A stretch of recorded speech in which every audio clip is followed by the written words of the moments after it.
as I well. have the recording on, so. Good.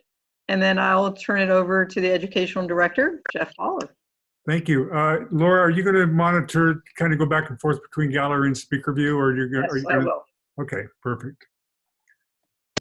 Good afternoon, everyone. Just it's a pleasure to have you here for another one of our talks about the training program.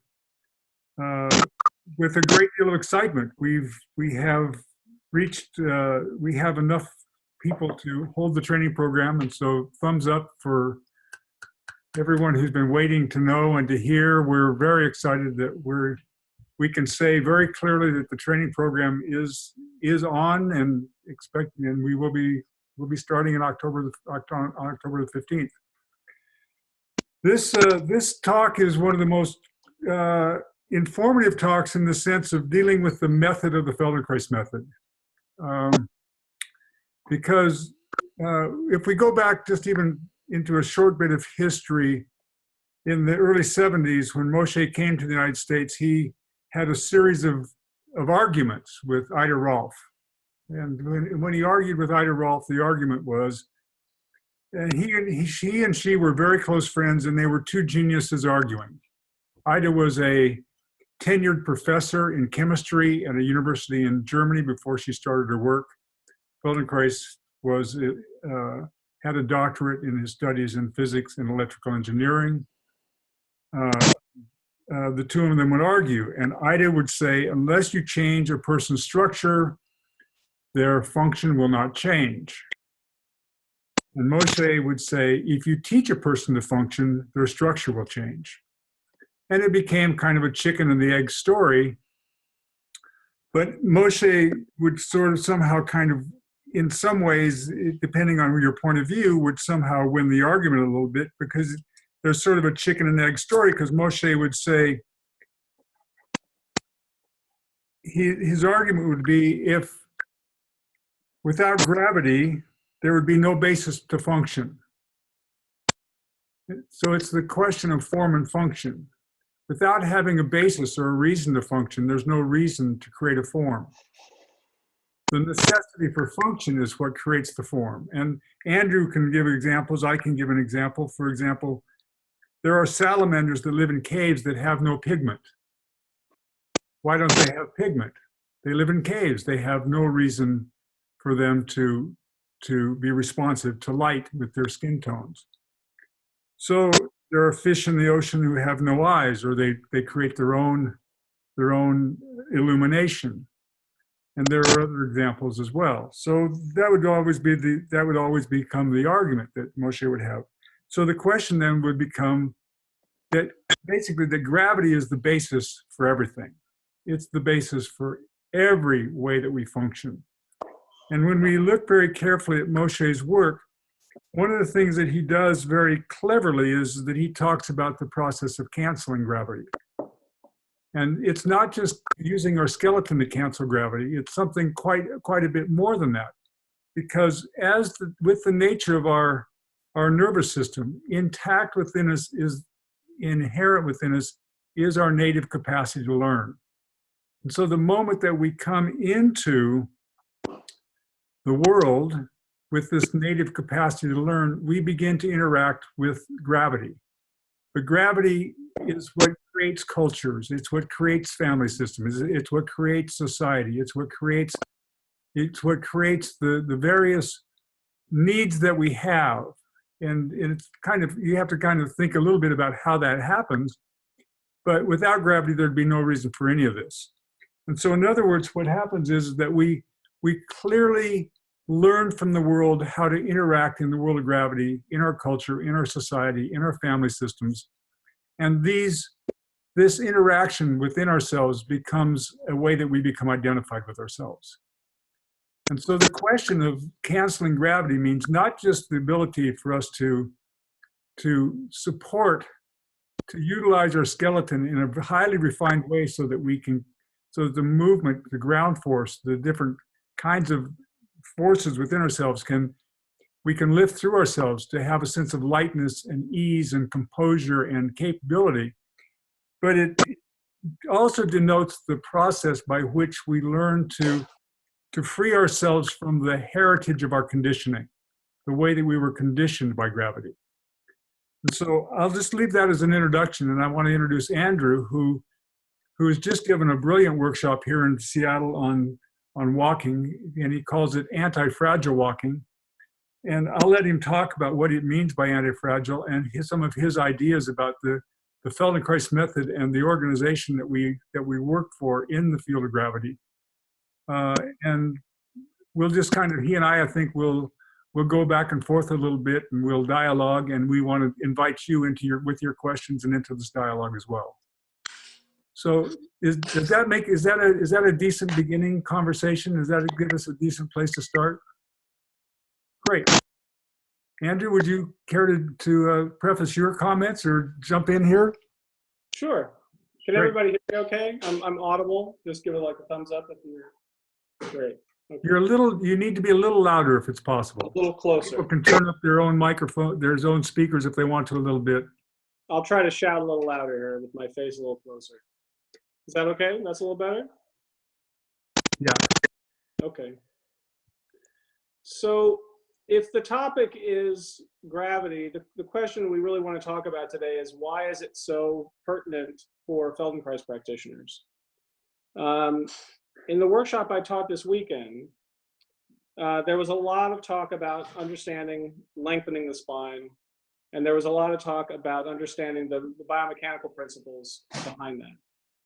But I gave one demonstration in the class that I'm going to give in this talk, and it's really to demonstrate, it's to answer the question, why would you really want to understand gravity? And I don't mean understand it in all its scientific wonder, but I mean, you want to understand the functional relationship to gravity that a human being is always having to deal with, so that you have a really clear basis for understanding the richness that's in the Feldenkrais method, all the materials, the lessons in the Feldenkrais method, how to stay oriented in the material.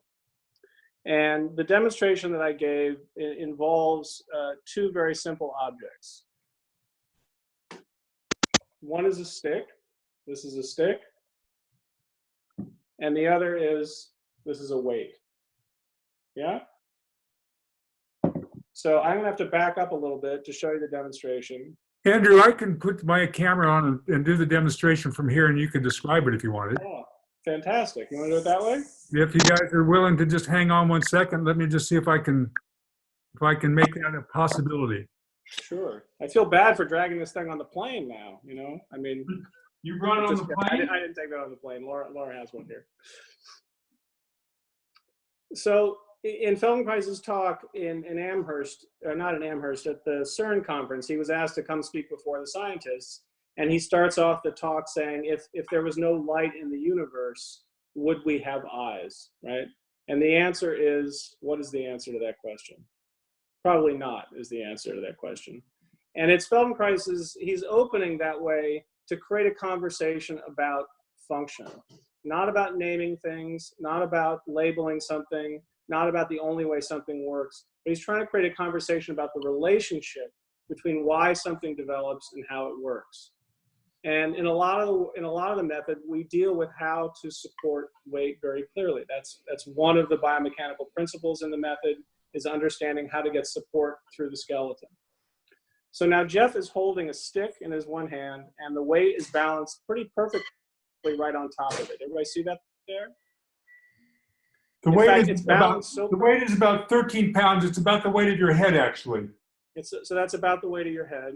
And the stick, because it's made of wood, right, it doesn't have any joints in it, right? So there's no, it's really easy to keep that stick underneath the weight, unlike a human spine that has, 24 vertebrae.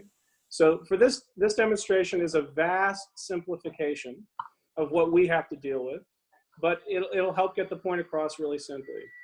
So in this demonstration, Jeff's main task, the most important, most fundamental task he has to do in this demonstration is he has to keep the weight on the stick. He has to prevent that weight from falling off the stick. That is his most important job. That's his highest, it's his only priority. But I'm gonna ask him a couple of questions as he does things, because right now, the stick is really nicely underneath the weight. It's quite centered. Can you see that? And I'm sure if we could, you know, underneath the camera, you'd see that the stick is sitting pretty much right in that spot underneath the weight. It's not here, it's not there, it's not over here. The center of that stick is right underneath the center of the weight. And because of that relationship, I know I'm describing something very obvious, but because of that relationship, to keep the stick on the weight, Jeff doesn't even have to do anything in this case. As long as he keeps that stick still, his job is super, super easy. Now, Jeff, would you please put your hand on top of the weight on the handle? Great. So now, if Jeff would like to now move the weight, in other words, turn it like, you know, a person would turn their head. If he turns it, he rotates it left and right around the stick, and he does it in such a way that he doesn't scoot the weight off the stick, but he keeps it pretty centered as he's turning it. He has to use a certain amount of effort to do that, correct? Yeah. Yeah. And that effort, we're just going to call it, we'll call it X. And what's your aesthetic experience of the effort to do that, Jeff? It's minimal. It really is just it's like it's well greased. Yeah, he just has to spin it around, and he does have to keep it on top of the stick, but that's it. So now we're going to change the relationship and watch what happens to Jeff's experience. Now Jeff's going to move the stick, or he's going to move the weight, and he's going to put it off center. Yeah? Now it's off center. Now Jeff is his job is exactly the same. He has to make sure the weight does not fall off the stick, but because it's off center, Jeff, what's your life like now? I'm having to work a lot harder. You're having to work a lot harder. Is your arm sort of light and soft, or has it stiffened? No, I've tonified significantly, and especially if I go by your rules of the weekend, which is to not let it fall at all. Right. It's got to stay still horizontal, just like right on the horizon. Right. Yeah. And it's not just my arms tightening. I can sense my entire torso, from my feet through my legs, through my glutes, everything tightening to maintain the weight of from falling. Right. And now, if you still had to turn the weight around the stick, what's the experience of turning like now? It's much more difficult because I also have to keep it from falling. So I'm having to engage much more to work in two directions, both to keep it horizontal and to keep it from falling.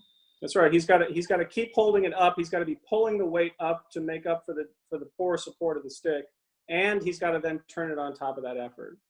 So then go ahead and put the stick back under the weight so it's really centered. Oh, thank you. And now you have what is called relief. This is an experience of relief in a person because the job is the same. He still has to do the same job, but somehow the dynamics of the situation became much, much easier, and he does not have to expend the effort. Now, the thing is, if he doesn't know about this, if he's not aware of the relationship between the stick and the weight, he doesn't know about this particular relationship to maintain as he moves it. He's, for whatever reason, nobody told him, he didn't learn it in school, his teachers didn't tell him, his siblings didn't tell him, his coaches never told him. If he doesn't know that, is there any way in the world that if that stick is off center again, that he won't have to work harder? Is there any way? I would submit to you the answer is no. He may be a strong enough guy that he can do it, and he's so strong that he feels minimal, but I think objectively, he must work harder. He must work harder. He must expend that effort that keeps the weight suspended over the stick, even if its support is slightly bad or really terrible. He must expend that effort before and during while he moves it around too. It costs him extra is the main point. Okay, everybody understand that so far? So in the Feldenkrais method, one of the biomechanical principles that we dive heavy. It's getting heavy. Sorry, I didn't mean to make that demonstration too long. Not just teasing. When you really want to get the point across, you put a nice big 50-pound kettlebell on top of the stick, and nobody hems and haws and says, gee, I don't know if I understand that quite clearly. It gets the point across extremely, extremely quickly and clearly. And part of this is just to see that we don't live beyond the realm of physics. Our aesthetic experience, our subjective experience of ourselves, some days I feel great, some days I feel bad, some days my back is really stiff, some days I feel light and wonderful and athletic, but I'm not, it's not as if those experiences are somehow divorced from the realm of physics, from the realm of how the weight over the base is specifically supported. I don't live beyond. And one of the useful things about the method is to be able to get really clear about how is that relationship, how have I grown it in my life, first of all, and then how can I learn to pay attention to it and have a practice around it in a very clear way. For one, I would say one very simple reason. I mean, there's a couple of reasons, but to me, the most valuable reason is you become less and less confused about the sensations you experience in your body. You don't become perfect. You don't become ideal. You just become a lot less confused as to why certain things feel very, very difficult and other things feel quite easy to you. And more importantly, you then have a basis by which to study and improve where there's a real there. Yeah. Now, in the Feldenkrais method, we talk about how we're looking for, the method really looks at how to understand skeletal support. That's true and it's not true. It looks at how muscular effort works. That's true and it's not true. It's not true in the way that it's just about this and it's just about that. The Feldenkrais method, I would say, is not about the body and not about movement. Because until you understand these things like gravity and support, you're going to be fairly lost in your model of understanding how the body works or doesn't work or works well or gets more flexible or stronger. Because the gravitational constant is so, so strict. There is no situation you can be in, unless you're up on the space shuttle maybe, where gravity is not playing a role in how you organize yourself. It's a continuous relationship that you're growing and developing in all the time. And so this demonstration is to get something very, very simple across, is that there's a foundational understanding to get to when you're studying movement, support, self-organization, maturation, and learning. There is a what there that's underneath all the amazing wows and hows and varieties in the material. And so with that demonstration, you can see very, very clearly that there's a very simple relationship to understand. In the body, it does get rather complex though, because there are so many joints, because we don't come into the world neurologically mature, because there's a lot of there's a lot of ways to understand how the ground forces don't quite get up to the hip joint or don't quite get up into the back in such a nice way, or the way that gravity is pulling down through those places in not such a nice way. There's of course a lot to consider, but the foundational understanding has to be there and can be there with this kind of understanding.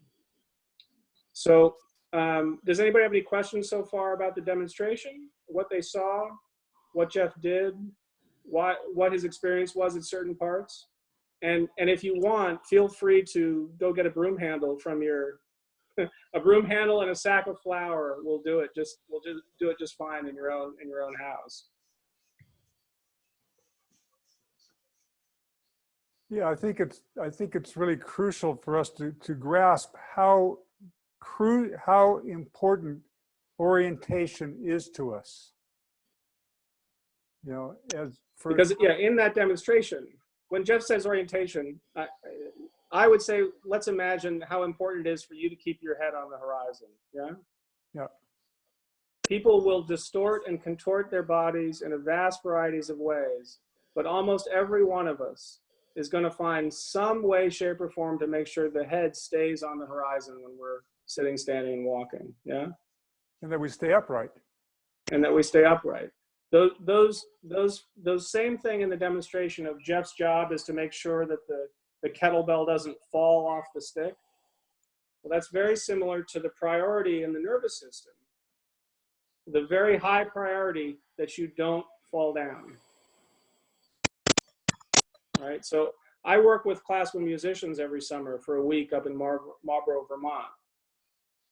And I do this kind of demonstration with many of the musicians that I work with, because it's important for them to understand that even with all the virtuosity, all the facility they have on their instrument, and these people have it in spades to the nth degree, you only are going to play your Brahms concerto with the amount of effort you have left over after the body has taken care of maintaining your orientation in space, right? So if you're playing your Brahms concerto and the stick is not quite under the weight in an exquisite way, your nervous system will devote whatever resources are necessary.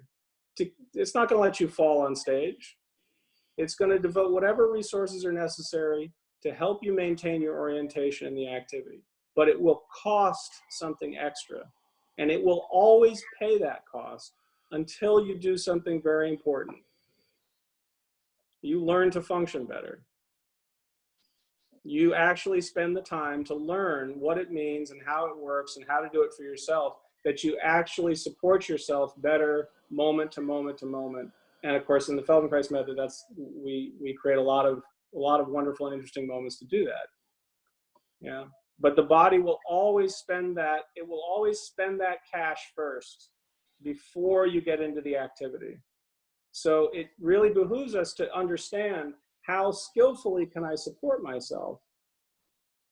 How skillfully can I maintain the orientation so that the amount of muscular tone, the amount of resources, attentional resources that I have left over for my activity, whether it's throwing a ball, playing a piece of music, having a conversation that's important, that those resources are available for that activity, rather than being sucked into compensating for a poor organization.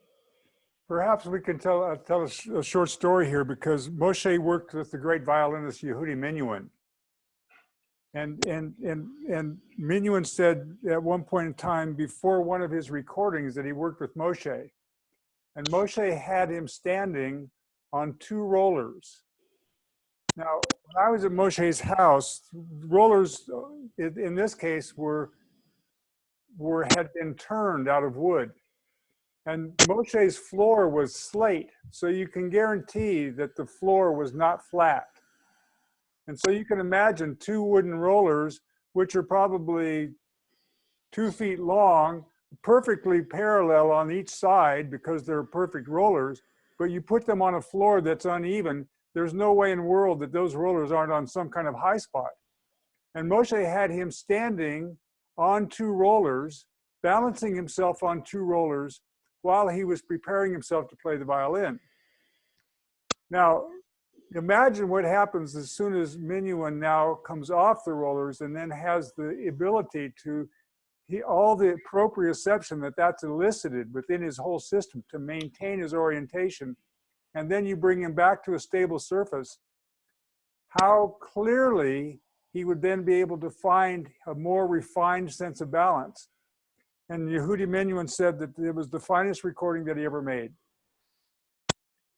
So you can imagine, here's Moshe working with his own principles relative to being in gravity, and then asking this person to refine his ability to find the clearest point of support through himself off of the most unstable surface before he actually then records, which then puts him back into, of course, standing on a stable surface. So you can just kind of imagine that as a part of a teaching process. So let's open it for questions, or if you have something else to say, Andrew. I think it's a good example.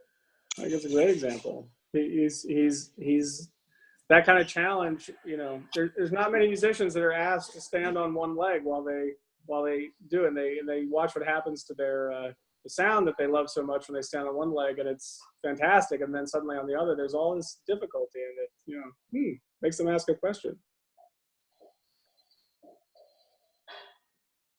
Questions or observations? Anybody who'd like to participate? You can just raise your hand and I will unmute you. Go ahead, Cheryl. I'm trying to unmute. There you go. I don't know why I'm, there you go. There. No, I guess I'm curious, when you're talking about attentional resources, just to speak more about that, because, you know, my experience to date, just participating in ATMs, is that it's not conscious attentional resources that change when change happens. Like, I'm not willing different alignment in a kind of mind-centered conscious way. And so I wasn't sure what you meant by the language. By attentional resources? I mean, I guess I mean your attention, for sure.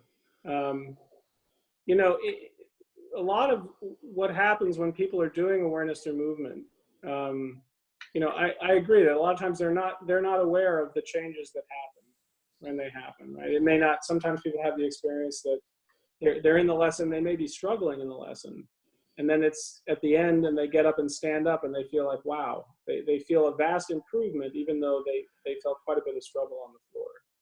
And there's a shift that goes on in the person when they're paying attention to the questions that are asked in the lessons. And rather than it being a shift towards, you know, please follow this command 15 times over and over, you know, a sort of mechanical repetition exercise kind of mindset. Rather than that, when you're asked a question that forces you to direct your attention inwardly, and you're trying to look for the relationship between one thing and another, rather than, you know, please move your toe. Okay, well, that's probably not going to develop a way of using your attention that seeks out a relationship. You might just, you know, obediently follow the instruction. But if the instruction is, you know, you move your toe and you notice whether your knee rolls to the left or to the right, now this puts you into more of a relationship with what you're doing. You're looking at more than one thing. So the you know, gravity, because when we stand upright, we have so much of our body weight high up in the air over the small base of support of our feet. Feldenkrais said that this means that we're inherently unstable. We have what's called unstable equilibrium. Like the dining room table that I'm sitting in front of is a piece of furniture. It's made of wood. It's got stable equilibrium. Yeah. Dynamic or unstable equilibrium, I think, refers to a couple of things. One is that I'm alive and the table's not, right? The table, if I tip it over, there's a certain point past which I just let it go and the table will fall. It's not going to self-correct. It's not going to self-organize. It's, you know, it's going to fall.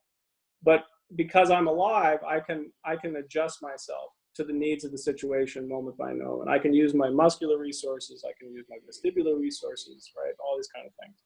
I can right myself. But with the unstable equilibrium, so one is that he's talking about the stuff, that if you built a statue that was like us standing, it would not be a stable statue, would it? That is not something you would put in the corner of your house if you had 2 dogs and 3 kids, right? It's just not safe, right? And he even makes the point in one of his books that if you look at the great, you know, Greek sculptures or whatever, and you look at the postures that they're in, they have to have rods through the legs, the feet, grounding them into the base of the marble. They're not just standing there perched. They have some tricks where they root those things so that they don't fall over. And one of his main points about gravity and about balance was one, that the response and the adjustment to gravity for us is learned. It's an acquired skill. So we don't come in with the neurologically ready. We don't come into the world with our muscular resources ready. And our adjustment to gravity is continuous. And we learn from the environment. It's not just in the DNA, you hit 3 months and whoop, the switch flows and now you adjust to gravity. It's a constant, you know, autodidactic relationship. But the thing he says about that balance is most people get kind of obsessed about this idea that I've got to keep my balance. And in unstable equilibrium, You cannot keep your balance. You do not keep your balance. He says that balance is really the regaining of balance. That's what balance is. Now, if that's the case, then there's always this activity of coming away from a little bit of stability and finding it better and then finding it worse.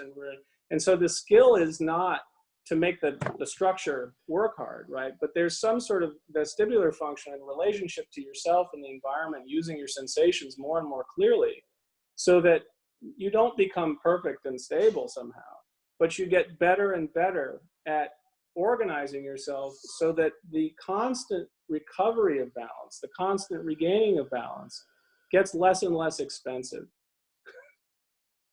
There's less of a cash flow problem in the way that you're regaining your balance, the way you're organizing your support for the activities you want to do. Yeah. And the truth is that just most of us just have zero training with that kind of specificity to it. I mean, I learned to play classical piano at a pretty high level, but nobody talked to me about the way I was sitting at the piano, except, oh, you should sit up nice and tall with your shoulders back. There was no deep investigation, right? Because most of the things that people train in, they're going to teach them about those activities. You study tennis, they're going to teach you the game of tennis. You study violin, you're going to learn about violin and the repertoire of violin. But you're not going to learn about the biological foundations of really pristine posture and support necessarily in those activities. You need to get lucky and meet somebody who's really special, who works with you and just, you have a great relationship with. But in the Feldenkrais method, this is really an opportunity to study this stuff really in detail, and in a context that's not an exercise context, or a kill yourself to get it context, or a, hey, we're all about doing 40 miles a day context, that kind of thing, where the marker is effort, right? Here, the marker is to understand how you learn. Because this stuff can be fairly subtle, right? So, and it takes some time. And the thing that has most strictly, the thing that has the deepest layer, I think one of the things that Feldenkrais would probably say is that one of the deepest layers of the person is how maladjusted they are to gravity. The nature of the person's posture, the nature of the person's movement, the kinds of activities that are easy, the kind of things that they do skillfully. Part of that is just because gravity is so strict. Gravity doesn't care.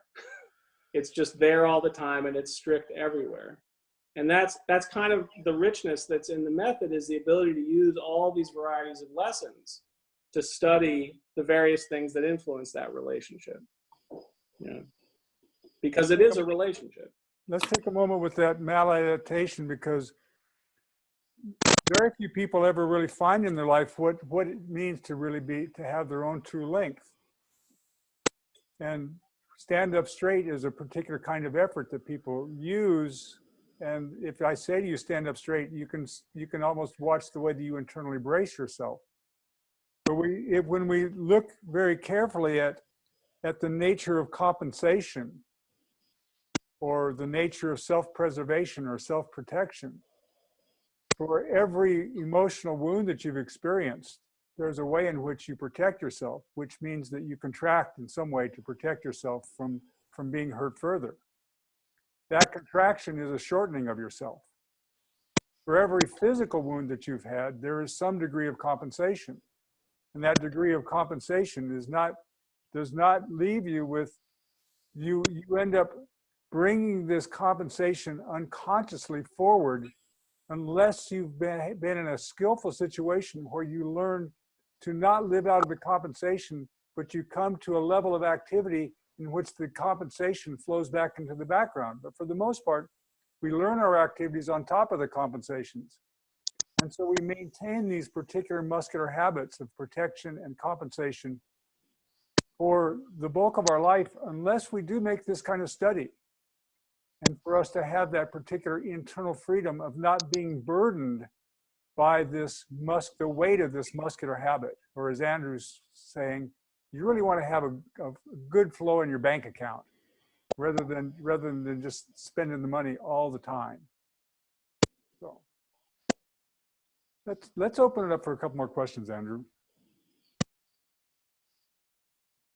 I can't see who's got their hands raised, so you'll have to Yeah, manage that, the signals from the. Kevin, introduce yourself. I've not met you before, so I got you. Go ahead. Oh, shoot. I don't know why it's not unmuting. You go ahead and try it. There you go. I unmuted myself. Yeah, good. Hi, I'm Kevin. So I found out about Feldenkrais about 9 months ago.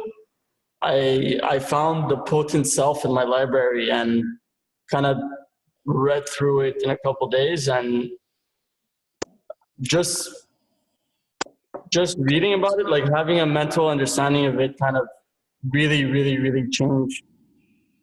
I don't even know how to explain it. It changed so much about like my life, like the way I approach situations and how much control I have over things that would happen to me, where like I would act in the same way over and over again in a way that's not helpful. And yeah, that's pretty much it. You got the essence of the book. So, Kevin, just to let you know, one of the things that Moshe did where he followed Freud, the book of the potent self, in some ways can be thought of as a letter to Freud. But one of Freud's great achievements was that he got people off of their feet. He had them lie down. So the historic way that their feet gave them information about how they maintain themselves in space. When he had them lie down, they didn't have that automatic anti-gravitational response, that automatic muscular habit. And he does the same thing in his lessons with when we lie on the floor in such a way that we're not engaged in our historic muscular habit. Even though when we start to study ourselves in awareness movement, we don't lie on the floor in a pure way. We lie on the floor and we still maintain tensions that we don't even know that we have until we begin to listen to the degree to which that tension affects our ability to act with the kind of freedom that's available to us. I just want to say that was really cool. I discovered Potent Self from a library copy too. And I remember reading it in the back seat of my parents' car when I was 18 and reading about how the child who's punished with a threat of wait until your father gets home, it's much worse than if you steal the cookie and your hand gets smacked right away, because the other one engages the child's imagination in what will happen to them. And that's exactly how I was raised. It was a lot of threats rather than like actual punishment. Wow. Very nice, Kevin. I just remember being struck by the book of like kind of the depth of insight that he had. I mean, a lot of it, as I read it, it was kind of over my head, but I couldn't tear myself away either, because That's it was like one thing after another. It's crazy. There's some preachers I read like 20 times in a row, and I would read it. I'm like, I know he's saying something that's really profound, but like I'm just not understanding. we have to get a beer, man, because we'll have a great conversation. I tell you, probably my favorite passage in all of his writing is in the Potent Self. I think it's in the Potent Self somewhere. And he says, I'm going to paraphrase, and I'll probably get a little bit of it wrong, but he says something to the effect that he says what was so cool is all the insights, right? But then also the way he tries to tie it in to how a person learns to move and organize themselves. That was what's cool to me. But the passage that he says is all geniuses in any field, whether it's mathematics or skiing or whatever it is, that they all have to learn to do things in their own way and explicitly not how they were taught. And the rest of that paragraph is something you should really go read, because I remember reading that and thinking, I don't know what that means. I'm going to read this again. I'm going to think about this again. And every once in a while I would just go back to that, and I finally sort of found an experience in my own life that really spoke to as a pianist, right? And as an insecure pianist, right? As always feeling like I'm never going to be as good as X or as good as Y. you look around you and you see so many different physical ways of being at the instrument. You see that Horowitz sits like this, and Glenn Gould hunches over and sits like that. And yet, if they're all so amazing, then what can posture really mean then? What does it mean?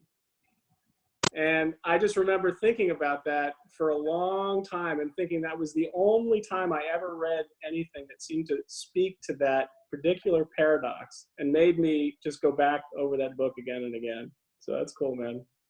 It's amazing. So now we're in the middle of the training program.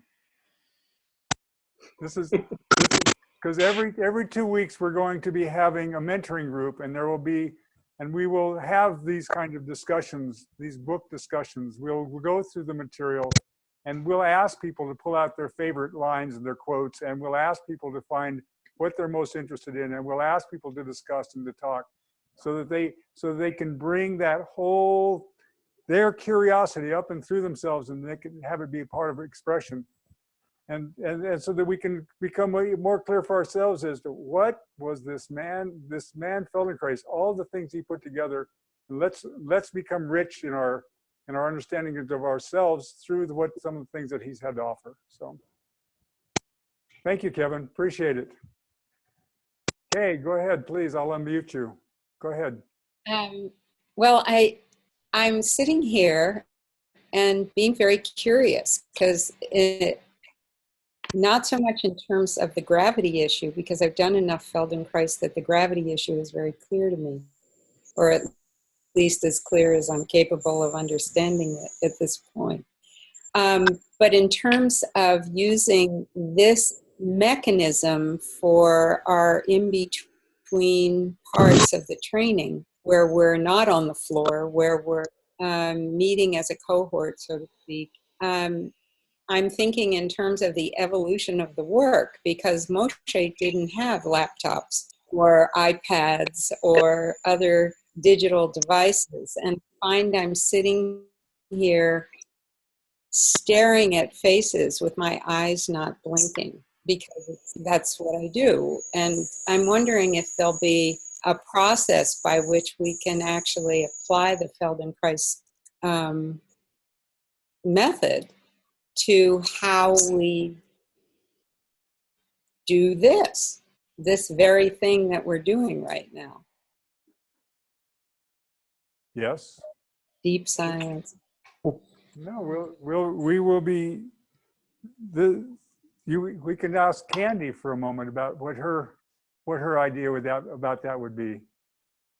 By the way, I'd like to introduce the people that are going to be on the staff here. Lila Hurwitz is the administrator. Lila. Alice Friedman is one of the assistants and teaching, and she'll be working with us especially relative to baby development and human development. Candy Conino is our director of learning. Donna Blank, who's also has, I don't know why you have Lila Hurwitz's name next to you, but anyway, Donna will be teaching deep listening skills. She has a background in body-centered focusing, Laban movement, as well as being a Feldenkrais trainer. So she'll be one of our people. So, but maybe Candy can answer Kay's question a little bit. Okay. Hi, Kay. So I think that was a really interesting question. And here's the really great thing about it. You already noticed you weren't blinking. So if it's really about awareness, already you have a particular kind of beautiful awareness that told you that you weren't blinking. Maybe nobody else thought about that, but I will bet you the minute you said that, everybody started blinking. We can go back and look at the recording.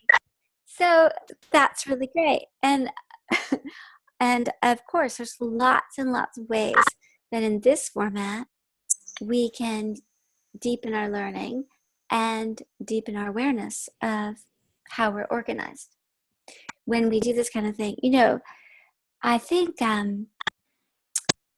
one one thing that I'm really reflecting on at the moment is that there are a number of us here that spend a lot of time in this format on Zoom. So it also has to do with your level of comfort, and I encourage everyone to kind of track your level of comfort, because I would say that for myself, I know, for me, being on Zoom is no different than being in life. It's just another conversation. But it is true that we're here and we are keeping ourselves inside a little box. So it'll be a very interesting thing to explore. What all can we do with ourselves and still keep ourselves in the little box and keep ourselves comfortable in the little box? Because it is disconcerting when you're on a Zoom meeting and someone leaves the little box, like those Harry Potter, those Hogwarts portraits that go away. And look, somebody just behind you just went away. Yeah, that was my tootling So around. in a way, the thing, or one of the things that you're talking about, is not only self-awareness, but it's also presence.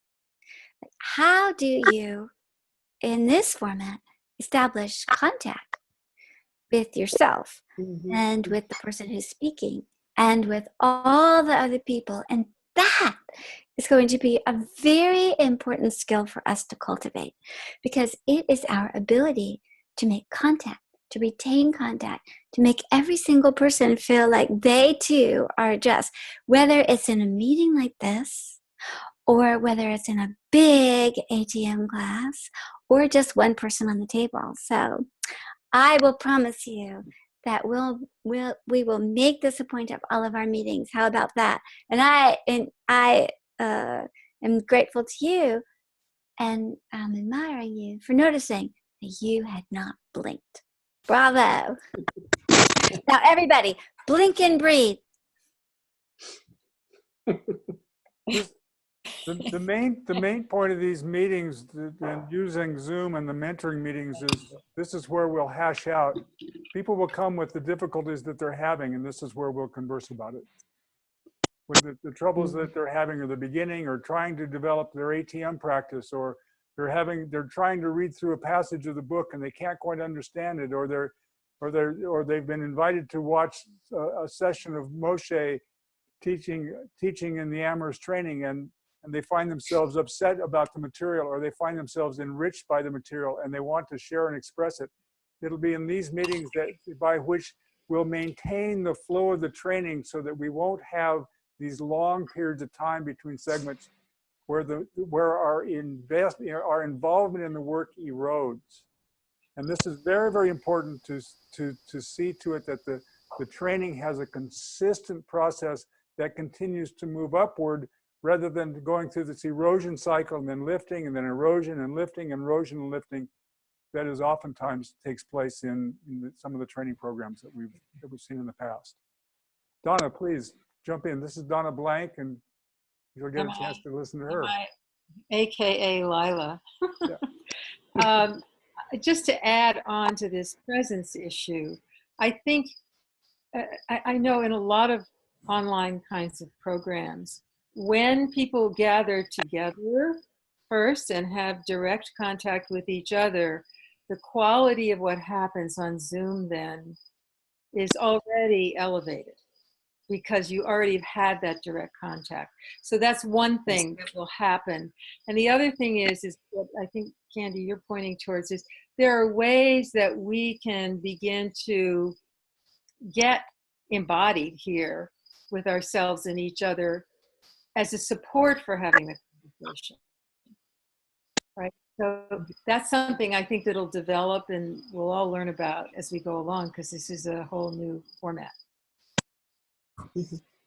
Thank you. I really appreciate that. I appreciate hearing the perspectives. It's very helpful. Someone care to ask another question about Andrew's talks, or something that's been said? Monica, you want to join into the conversation? Hi, Monica. Hi, I am looking. Hi. I find this meeting because I was navigating on the net, and I've already have a training using an online platform, and I didn't have any problem to to, to enjoy it. The presence is the same if you are in the same room or if you are in Zoom. It wasn't a problem. And for all the group together, we met on person when the training, when we were at the same place, we felt like we know each other for a long time. It wasn't any problem to have this way of relationship. So I don't know what else to say now. Thank you for joining in. Nice to hear.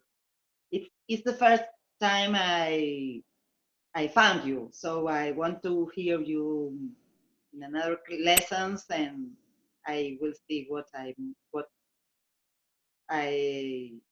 do. I don't know.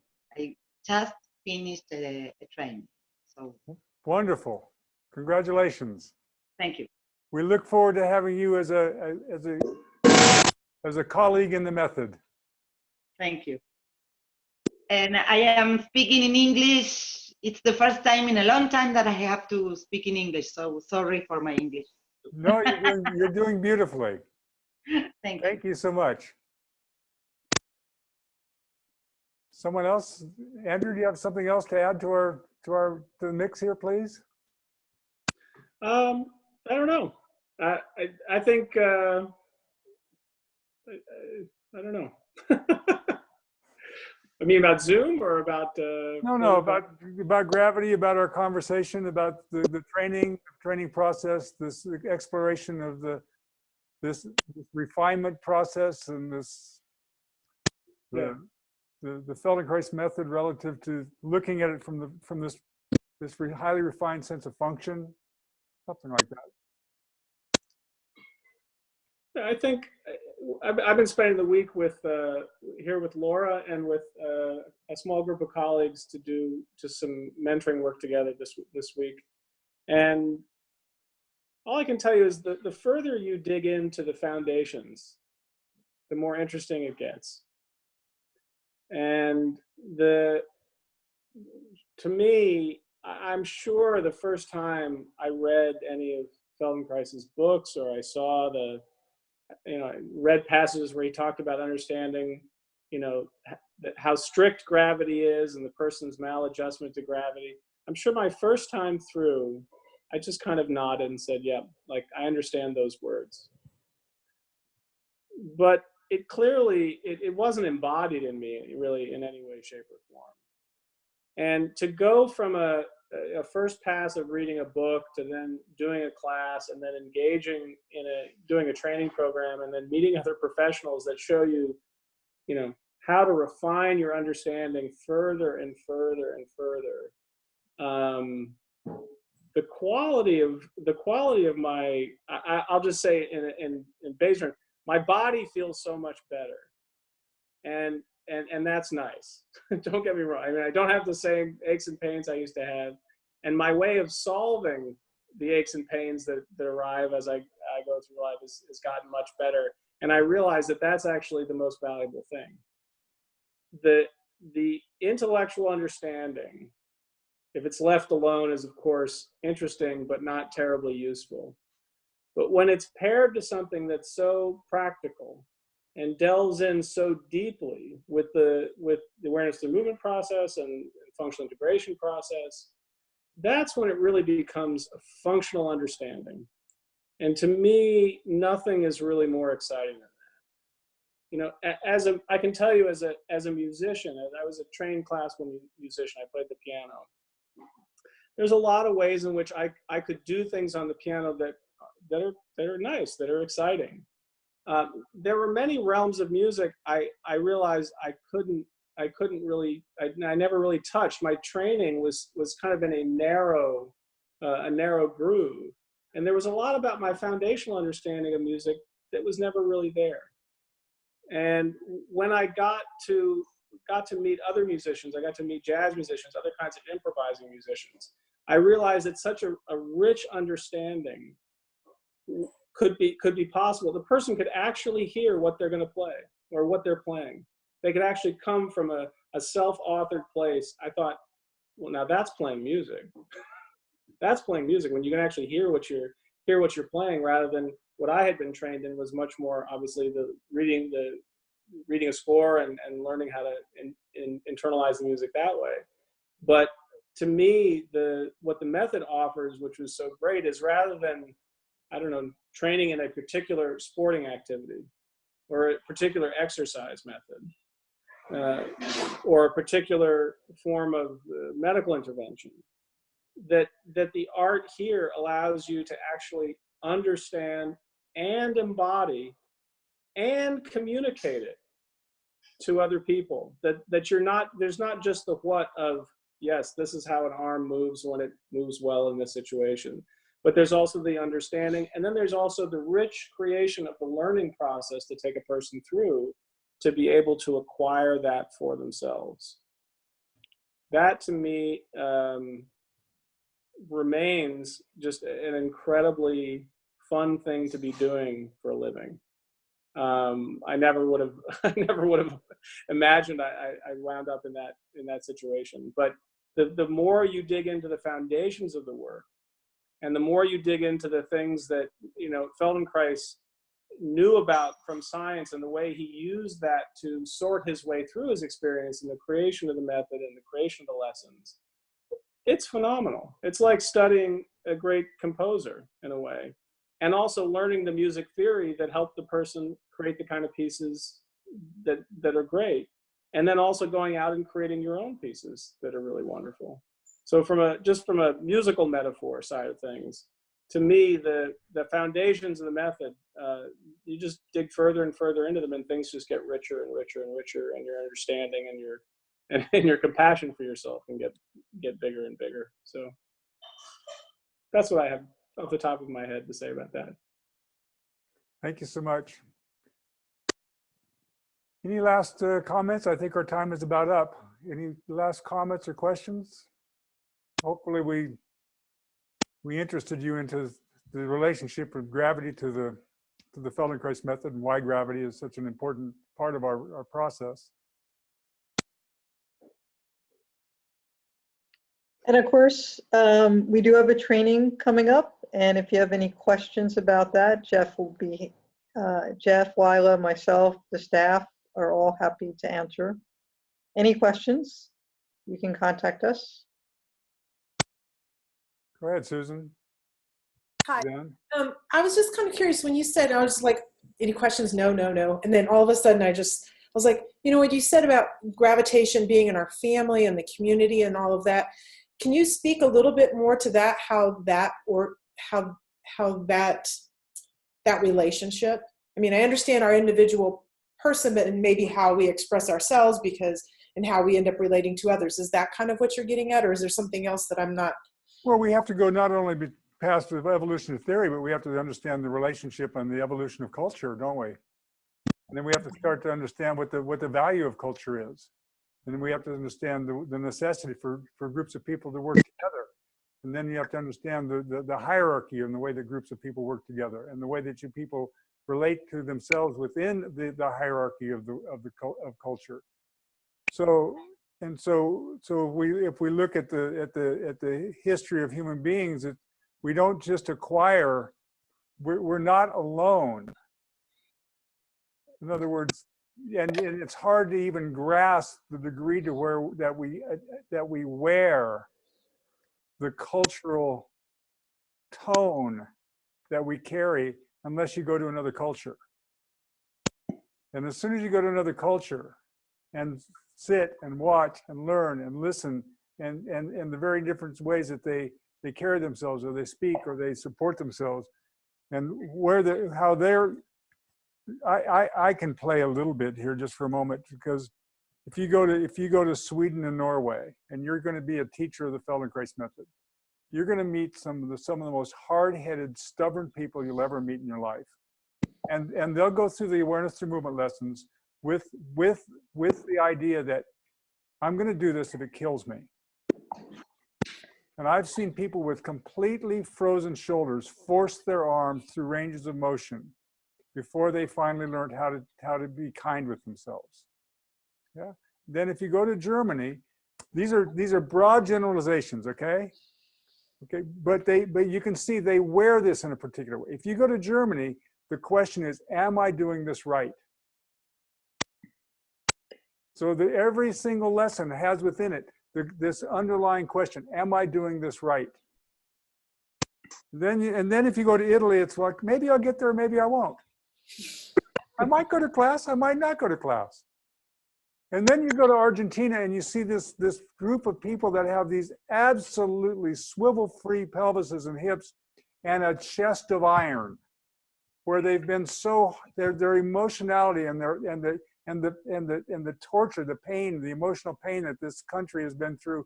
And so you can see the entire tango with this chest held tight, with this complete freedom down below, and the chest that's held in a particular way. Now, these are cultural ways that people wear their culture, and then the whole question then, of course, is Dennis Leary said something really nice. He said, imagine creating the conditions where a person can experience a single glimpse, a moment of unadorned worldly engagement.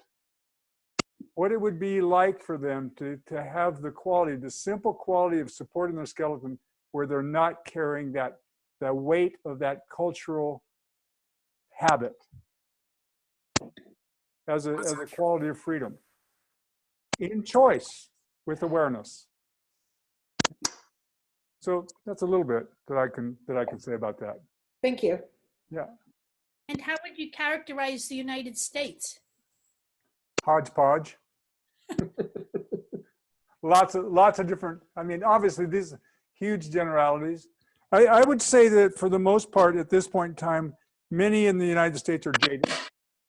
It's a kind of a jaded culture, in the sense that there are so many opportunities that people oftentimes find themselves thinking that they're far more mindful, far more present, far more knowing than when you really closely examine their degree of their real ability to care for themselves. I would say that in the United States is a little bit jaded. I would say that culturally, that would be my assessment at this point in time.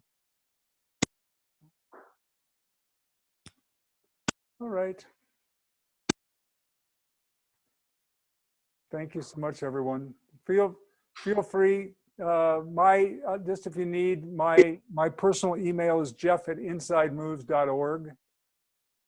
So either go through the website and inquire, the Feldenkrais Training Academy website, and inquire about how to reach me.